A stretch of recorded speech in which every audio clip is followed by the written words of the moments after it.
अरे गुस्सा मत करो भैया, अरे गुस्सा मत करो। Nothing will go on record, whatever I will say that will go on record, you should know. हमने जगदीप धनखड़ के इस्तीफे के बाद आपको यह बताया था कि जेपी नड्डा का जो बयान आपने शुरुआत में सुना वो धनखड़ के इस्तीफे की वजह बताया जा रहा है। ऐसा हम नहीं बल्कि तमाम विपक्षी दल के नेता और वीडियो वायरल होने के बाद कुछ सोशल मीडिया यूजर्स भी यही कह रहे हैं। लेकिन जगदीप धनखड़ की नाराज़गी इतनी भर नहीं थी। राज्यसभा की कार्यवाही के बाद धनखड़ ने 12:30 बजे बीएससी यानी बिजनेस एडवाइजरी कमेटी की मीटिंग बुलाई थी। इसमें भी केंद्रीय मंत्री नड्डा और रिजिजू शामिल नहीं हुए। मीटिंग 4:30 बजे तक के लिए स्थगित कर दी गई, लेकिन दोनों केंद्रीय मंत्री इस वक्त भी मीटिंग में शामिल होने नहीं पहुंचे, वह भी सभापति को बताए बिना। बस फिर क्या था, इसके बाद आया जगदीप धनखड़ का इस्तीफ़ा। पहले राज्यसभा में बयान और फिर मीटिंग से गायब रहना। कहा जा रहा है कि इससे जगदीप धनखड़ इतने खफा हो गए कि उन्होंने इस्तीफ़ा देने तक का फैसला कर लिया। लेकिन क्या सच में यही वजह है और जेपी नड्डा मीटिंग में शामिल क्यों नहीं हुए? इन तमाम सवालों और राज्यसभा में दिए अपने बयान पर जेपी नड्डा ने अब सफाई दी है। उन्होंने क्या कुछ कहा, चलिए जानते हैं।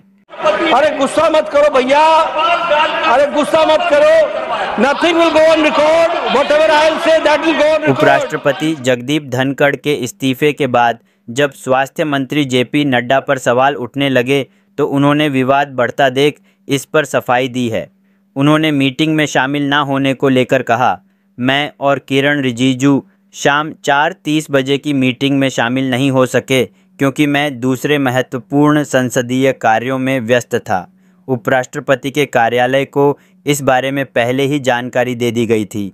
वहीं राज्यसभा में सोमवार को दिए अपने बयान पर सफाई देते हुए जेपी नड्डा ने कहा, जब मैंने राज्यसभा में कहा था कि केवल वही बात रिकॉर्ड में दर्ज होगी जो मैं कहूँगा, तो यह बात सभापति के लिए नहीं बल्कि व्यवधान डालने वाले विपक्षी सांसदों के लिए थी।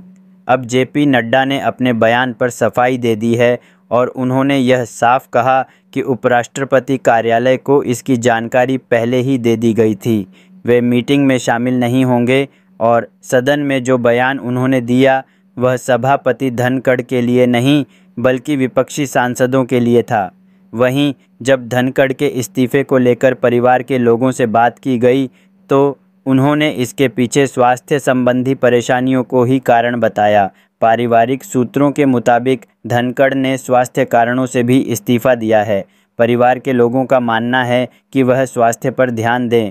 उत्तराखंड में पिछले कुछ वक्त पहले दौरे में उनकी तबीयत खराब हो गई थी। धनखड़ ने सोमवार को राष्ट्रपति से मुलाकात की थी। यह भी कहा गया है कि संविधान में उपराष्ट्रपति का इस्तीफा स्वीकार करने का प्रावधान नहीं है, त्यागपत्र देना ही पर्याप्त है। इधर धनखड़ ने इस्तीफा दिया, उधर उसे स्वीकार भी कर लिया गया। अब सबकी नज़रें इस बात पर टिकी है कि भारत का अगला राष्ट्रपति कौन होगा। वैसे आपको क्या लगता है कि भारत का उपराष्ट्रपति कौन होना चाहिए? अपनी राय कमेंट बॉक्स में ज़रूर दें। अगर आप यह भी जानना चाहते हैं कि इस रेस में कौन कौन से नाम शामिल है, साथ ही कमेंट बॉक्स में यह भी बताएं क्या जगदीप धनखड़ ने स्वास्थ्य कारणों से ही इस्तीफा दिया है या वजह कुछ और ही है। इस वीडियो में फ़िलहाल इतना ही। आपको जानकारी अच्छी लगी हो तो वीडियो को लाइक करें, शेयर करें, चैनल को सब्सक्राइब करें।